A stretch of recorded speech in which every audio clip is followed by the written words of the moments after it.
आप देख रहे हैं न्यूज़ वन दिल्ली और मैं हूं आपके साथ काजल जैन।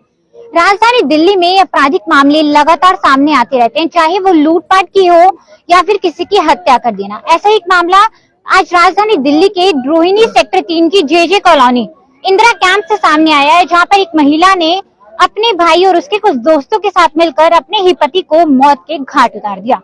यहाँ पर आप मेरे पीछे तस्वीरों के माध्यम से देख सकते हैं, ठीक उनके घर के बाहर इस समय हम लोग मौजूद हैं। आप देख सकते हैं कि किस तरह से लोगों का यहाँ पर तांता लगा हुआ है, कितने उनके जो परिजन हैं उनका इस समय रो रो कर बुरा हाल है। यहाँ पे जानने का प्रयास करेंगे उनकी बहन से कि क्या है पूरा मामला और किस तरह से उनके भाई के साथ इस तरह का हादसा हुआ। क्या नाम है आपका? सुधा। सुधा जी, क्या है पूरा मामला? अरे मेरे भाई ने उस औरत को पार्क में देखा, मेरी भाभी को। मेरे भाई बोला पार्क में से कहाँ से आई निकल के, तो मेरे भाई को बोली तू कौन है, मैं नहीं जानती तेरे को। अरे मेरे भाई ने इस बच्चा था थप्पड़ मारा था। बस उसी दिन उनकी लड़ाई होगी, मेरे भाई को जूते लेके चढ़िया मारने के लिए। और रात को मेरा भाई चला गया मम्मी के पास, मम्मी नहीं मिली घर पे। और मेरा भाई वापिस आ गया। मेरे भाई वापिस आ गया घर पे, अंदर आके लेट गया। रात को उन्होंने गुंडे बुलाए, उसका भाई था एक और 5-6 जने, और ऊपर छत पे से चढ़ के अंदर से मारा मेरे भाई। और उसकी बीवी ने बाहर से कुंडी लगा दी, उसकी बीवी उसकी साड़ी। जो मेरे 2 भाई एक घर के अंदर है, उन्होंने बाहर से कुंडी लगा दी और कुंडी लगा के मेरा भाई इतना पिटवाया। मेरा भाई मरने वाला नहीं था, पहले भी उन दोनों का कोई आपसी विवाद रहता था? नहीं, ऐसा कुछ भी नहीं। बीच बीच में मेरी माँ को कहती थी रिटायर हुई है, पैसे लेके अपनी माँ से पैसे लेके आ, इस बात में लड़ाई करती थी। मेरा भाई तो बैटरी का रिक्शा चलाता था, इतना सीधा था मेरा भाई, बाबा बढ़ के रहता था। और वो खूब चटक बटक के ऐसे रहती थी, पार्कों में घूमती घूमती दोनों बहने। कभी इधर उधर आटती थी आदमियों के साथ। आपको कैसे पता चला कि इस तरह की घटना आपके भाई के साथ हुई? मेरे भाई ने खुद बताई थी। हाँ, उसकी बहन का, मेरी बेटी उसके भाई की है, उसका फोन आया, लड़की का फोन आया मेरे भाई की लड़की का, कि मेरे पापा को मार रहे हैं बुआ, मेरे पापा को चलो, मेरे पापा को मार रहे हैं सारे। मेरी बहन ने बोला छोटी वाली ने कौन कौन है, कह रही 5-6 जने हैं। मेरी मम्मी ताला लगा के बाहर मजे ले रहे, खड़ी आराम से, और मेरे भाई को मरवा दिया। मेरा भाई मरने वाला नहीं था, मेरा भाई 2 घंटे तक कई जगह मारा था। उसका भाई थोड़ा कमजोर था, उसने बोला मेरे मारा अकेले ने, उसने अकेले ने अपने ऊपर नाम ले लिया सारा, पर वो अकेले के काबू में नहीं आता मेरा भाई अकेले के काबू में कभी नहीं आता मेरा भाई, और कई जने थे। यहाँ पे उनकी दूसरी बहन भी है, एक बार उनसे भी जानते हैं क्या है पूरा मामला। जी, क्या है बात? मेरे भाई को उसकी वाइफ और उसकी साली, जो कि आरती मेरी छोटी भाभी थी, मेरे भाई को पहले वो दूसरे भाई को भी ऐसे ही उसको दुखी रखते थे।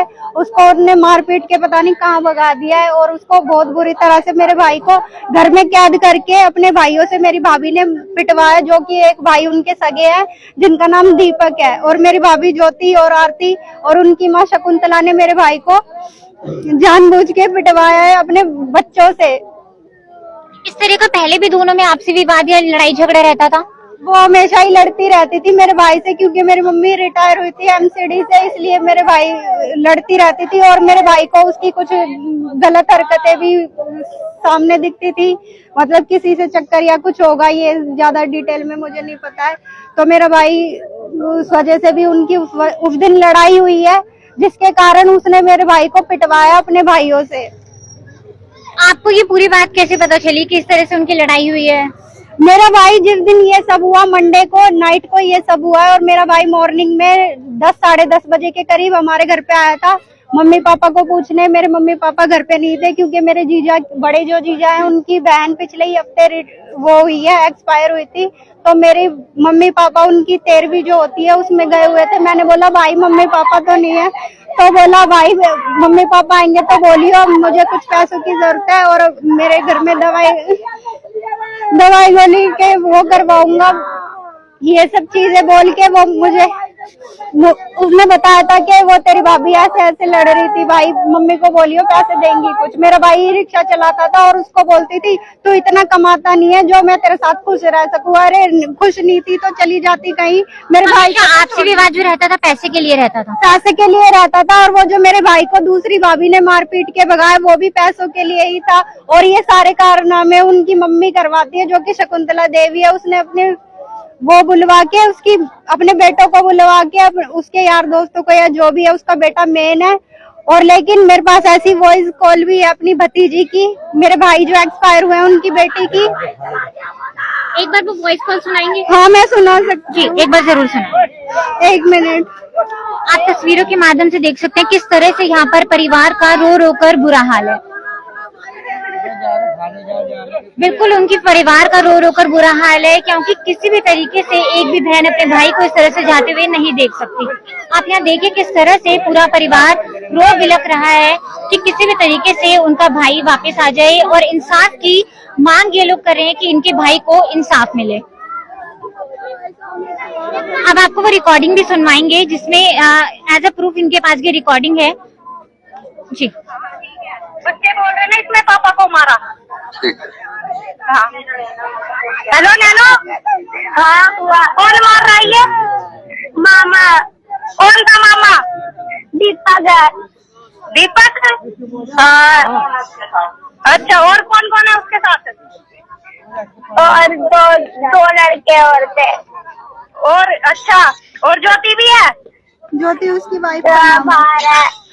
बाहर है। अच्छा, पिटवा रही है बाहर उसको? से कुंडी लगा के है? यहाँ। दीपक है ना? वो ज्योति का और आरती का क्या होगा?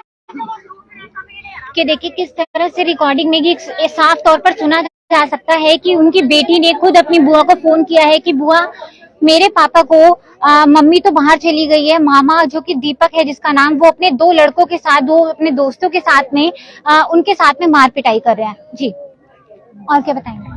और मैं ये बताना चाहूंगी कि मेरे भाई को जिस घर में वो रहता था वहाँ पे किस तरह से उसे अंदर बंद करके पूरी साजिश के तहत उसे मारा गया है। उसका घर थोड़ा पतला टाइप का था, वैसे टाइप का, वहाँ से कूद कर मेरा भाई अंदर होगा या कैसा भी होगा, तो फिर वहाँ से ऊपर से जाके लड़कों को मेरी छोटी भाभी ने बुलाया, दीपक आजा, आ गया सुरेश, उसको कॉल करके बुलाया गया है। मेरी भतीजी ने मुझे ये कल थाने में बताया, मेरे भाई को ये सब चीजें, कि आरती ने बोला था दीपक को फोन करके आजा दीपक, आ गया सुरेश। और जैसे ही सुरेश अंदर अपने होश में, कैसे भी अपने घर में जैसे बैठते नॉर्मल वैसे बैठा था, तभी मेरे वो भाभी, मतलब भाभी के नाम पे कलंक, उसने अपने भाई को आरती ने बुला के पिटवाया है कि आजा, आ गया वो सुरेश। और दोनों उसके भाई जब आए हैं वो ऊपर छत पे से कूद कर, जहाँ से मैं आपको सबूत दिखा सकती हूँ कि वो कैसे कूदे होंगे, वहाँ पे जीना भी लगा हुआ है, मेरे भाई को अंदर ही कैद कर सबने मारा है। उस दीपक और 2 लड़के और जिनकी हम वो नहीं जानते, उनको जानते नहीं है, उन्होंने मारा है मेरे भाई को जानबूझकर। तो क्या ये जो इनका आपसी विवाद था कि शादी के कुछ समय बाद से ही चलता आ रहा था लगातार? पहले शुरू में तो ऐसे चलते थे, हमारी बड़ी फैमिली, हम पहले शुरू से रहते थे साथ में, तो उन को ये लगता था कि आए हमें इतने लोगों का काम करना पड़ता है या जो भी, तो फिर वो अलग हो गए थे हमसे, तो फिर हम यहीं रहते थे शुरू में, लेकिन हम उन्हें फिर यहाँ से छोड़कर बेगमपुर चले गए थे। हम बेगमपुर में अलग रहते, मेरा भाई यहाँ अपनी वाइफ के साथ, मेरे 2 भाई थे, दोनों अपनी वाइफ के साथ यहीं रहते थे। कितने समय से रह रहे हैं? कितने समय से रह रहे हैं, ये शायद बचपन से ही रह रहे होंगे। ये क्या बताएंगे आंटी? ये स्थिति में मेरे पास कोई बोला जाता, वो भी दुखे दुआ। यहाँ पर आपने सुना कि क्या कुछ कहना है परिवार वालों का कि आपसी विवाद के चलते कुछ पैसों के लालच में एक पत्नी ने अपने ही गली की औरतें, वो सब उसी गली की, एक बार उनसे भी जानने का प्रयास करेंगे कि क्या कुछ कहना है। क्या है आंटी पूरा मामला? बेटा हमें खास पता तो नहीं है, लेकिन दिन में उनकी लड़ाई हो रही थी जी। हाँ, बीच में ही गली में लड़ाई हो रही थी आपस में, मियाँ बीवियों की। औरत ने क्या किया, अपने आदमी को पहले चूड़ी उतार के उसके मत्थे पे मार दी कि मैं तो राड हूँ और तू जा यहाँ से। फिर उसने क्या किया, लड़के ने हंस के बात ऐसे टाल दी, फिर उसने जूता उठाया और जूते उसके फेड़ 3-4 मारे। उनकी वाइफ ने? हाँ, उसकी वाइफ ने। फिर वो कुछ नहीं बोला, अपने लड़के का हाथ पकड़ के बाहर आ गया, यहाँ रोड पे आ गया। इस तरह का आपसी विवाद उनका चलता रहता था? उनका तो काफी साल से चलता है बेटा, हमने तो काफी दिन से देख रहे हैं। उनके लड़ाई झगड़े तो डेली रोज के हैं, डेली रोज के। सोमवार शाम को जिस तरह से की घटना हुई, क्या आप लोगों ने उस समय ऐसा कुछ देखा या सुना? नहीं बेटा, हमने तो बस इतना ही देखा था, फिर उसके बाद रात को पता नहीं कब क्या हुआ क्या नहीं हुआ। वो तो हम अभी भी कह रहे बेटा, जूता मारा उसने उठा के अपने आदमी के सब ने हम ये सारी एक ही गली की है, पूछ ले सारी है। क्या बताएंगे आंटी? चूड़ियां उतारी अपने मुंह पे, उसके मुंह पे मारी लड़के थे, कह रही मैं तो रांड हो गई हूँ। अच्छा जी, रात का फिर हमने नहीं पता भी क्या होया, किस टाइम कांड हुई है ये नहीं पता। हमारा घर थोड़ी दरेटा भी पड़ता है, 5-4 घर छोड़ के दूर पड़ते हैं हमें जी, तो आगे काम नहीं है, ये नहीं पता हमने आगे क्या कांड हुई है क्या नहीं हुई। हाँ, रात की कांड का नहीं पता हमने जी। हाँ, मैं तो बहुत दूर रहती, मेरे को तो पता नहीं भाई, हमने तो सुनी है अब कैसे ऐसे हुआ है। ऐसे ही पता नहीं, इनकी कहानी तो बहुत दिन से ऐसे चल रही है। पहले नंबर इनकी शादी हुई, पहले माँ बापों से झुग्गी खरीद ली, खोच ली इन्होंने। अब ये रिटायरमेंट हुई है मेरी ननद, उससे 1.5 लाख रुपया मांग रही है वो, कि अपनी माँ से पैसा लेकर कहाँ से देगी वो, उसको और बच्चे नहीं है क्या? ऐसी रंडियों की घूमती है, इनको तमीज नहीं है बिल्कुल भी, करियर खराब है। 7-8 बहन भाई है वो, एक को दे देंगे, बाकी कहाँ जाएंगे? कहाँ जाएंगे? उनकी शादी ना करनी, उनकी शादी भी है, लड़की कमा रही है। एक बार उनकी बहन से भी दोबारा बात करने की कोशिश करेंगे कि अब उन लोगों की क्या मांग है और किस तरह की वो लोग अब कार्रवाई चाहते हैं। जी, पुलिस का क्या कहना है इस पूरे कुछ मामले पर? पुलिस से हम ये चाहते हैं, हम कार्रवाई चाहते हैं, मैन उसकी माँ को पकड़ो और दोनों उनको पकड़ो, दोनों बहनों को, और उसके भाई जो उसका भाई के साथ थे ना, और उनको पकड़ो। हमें चाहते हैं सजा, उनको उनको फांसी चढ़ाओ, उनको आपने खून के बदले खून चाहिए। मेरा भाई मार दिया, मेरा भाई नहीं मरता, मेरा भाई मरने आना नहीं था, मेरा भाई तो बहुत सीधा था। देखिए, इस पूरे मामले पर परिवार का ये कहना है कि कहीं ना कहीं ये जो आपसी विवाद है काफी ज्यादा लंबे समय से चलता आ रहा था, जिसके चक्कर में पहले भी उन लोगों ने कंप्लेंट की थी। लेकिन आज जो इनका झगड़ा है इस मुकाम तक पहुंच गया कि उनकी पत्नी ने ही, सुरेश की पत्नी ने ही अपने भाई और उसके दोस्तों के साथ मिलकर सुरेश को मौत के घाट उतार दिया। अब देखना ये होगा कि पुलिस इस पूरी गुत्थी पर क्या कुछ कर पाती है, क्या पुलिस इस गुत्थी को सुलझा पाएगी, क्या दिल्ली पुलिस जो है इस पूरी खबर को, पूरे मामले को किस तरह से लेती है, कि एक देखने वाला विषय होगा। आप भी इस खबर को देखने के बाद जरूर बताइएगा कि इस पूरे मामले पर आप लोगों की क्या राय है, क्या लगता है कि इस पूरे मामले पर पुलिस को किस तरह से एक्शन लेना चाहिए और किस तरह से यहाँ पर काम करना चाहिए, किस तरह से सुरेश की पत्नी को यहाँ पर सजा होनी चाहिए। बताया ये भी जा रहा है कि जो सुरेश की पत्नी है वो अपने बच्चों को लेकर और अपनी बहन को लेकर यहाँ से अभी तक फरार है। अगर आप ये खबर फेसबुक पर देख रहे हैं तो हमारे चैनल को जरूर फॉलो कीजिएगा, और अगर आप ये खबर यूट्यूब पर देख रहे हैं तो चैनल को जरूर सब्सक्राइब कीजिएगा। साथ ही साथ इस वीडियो को ज्यादा से ज्यादा शेयर कीजिएगा ताकि सुरेश को इंसाफ मिल सके, उसके परिवार को इंसाफ मिल सके। तब तक के लिए कैमरा पर्सन राघव कोहली के साथ मैं काजल जैन, न्यूज़ 1 दिल्ली।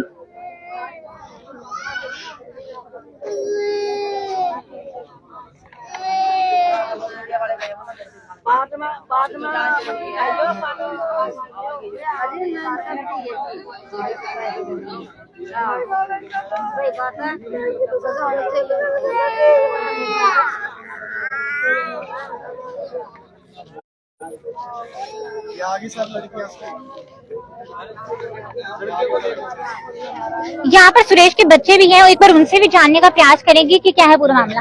आपके पिता थे सुरेश? हाँ। क्या नाम है आपका? दीपांशी। दीपांशी, आपने देखा था उस दिन क्या हुआ था? हाँ। बताओ क्या हुआ था? मामा की लड़ाई होती है, पापा मामा की लड़ाई होती, मामा ने छत्ते से आके पापा को मारा। किसके साथ आए बेटा? है? किसके साथ आए? आरती अम्मी छोड़ गई रोड पे, आरती अम्मी छोड़ गई थी रोड पे। आरती छोड़ गई थी? हाँ। ठीक है, भगी हो? हाँ। आरती आपकी मासी है? हाँ। वो छोड़ के गई है यहाँ पे? हाँ। अभी तक कहाँ थे आप लोग? हम थे नानी के जगदीश नगर, नजफगढ़ से। नजफगढ़, आप गैंग के पास थे नहीं? आपने वहाँ छुड़ाने की कोशिश की अपने पापा को, आपकी मम्मी ने क्या किया वहाँ? मम्मी ने भी छुड़ाया था, मामा की जैकेट पकड़ के वहाँ पे दूर कर दिया था, फिर भी मामा ने मारे थे। क्यों मारा आपके मामा ने? मम्मी पापा की लड़ाई हो रही थी दोपहर से। रो मत रो अहमद, आराम से ये बोलो। है सुरेश के बच्चे। इस समय बच्चों का भी रो रो कर बहुत ज्यादा बुरा हाल है। उनका ये कहना है कि मम्मी पापा की लड़ाई के बाद जो उनके मामा है वो घर आए और उसके बाद बच्चों ने खुद अपनी बुआ को फोन करके बताया है कि क्या था पूरा मामला। आपने सुना उनके बच्चों ने क्या कुछ बताया है। इस पूरे मामले पर किस तरीके से इस पूरे मामले पर अब किस तरह से पुलिस एक्शन लेगी और किस तरह से यहाँ पर सुरेश को इंसाफ मिल पाएगा, ये देखने वाला विषय होगा।